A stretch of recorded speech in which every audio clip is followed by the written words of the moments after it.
জনাব নুরুল হক সাহেব, উনি আমার দীর্ঘদিনের পরিচিত ছিলেন এবং তিনি, আমি যখন এমপি ছিলাম তখন তিনি চেয়ারম্যান ছিলেন, আমরা একসাথে কাজ করেছি। অত্যন্ত সৎ সুশাসক তিনি ছিলেন এবং দক্ষ সংগঠকও ছিলেন। ইতিমধ্যে উনার ব্যাপারে, মুক্তিযুদ্ধের ব্যাপারে অনেক কথা হয়েছে।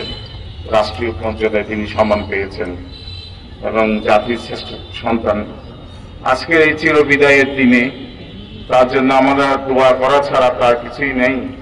রব্বুল আলামিনের কাছে আমরা সকলেই করজোড়ে প্রার্থনা করব, রব্বুল আলামিন যেন ওনাকে জান্নাতুল ফেরদৌস নসিব করেন। আমি সুখ সমৃদ্ধ পরিবারের প্রতি সমবেদনা জানাচ্ছি এবং উপস্থিত সবাইকে আবারও সালাম জানিয়ে আমার আলোচনা শেষ করছি। আসসালামু আলাইকুম।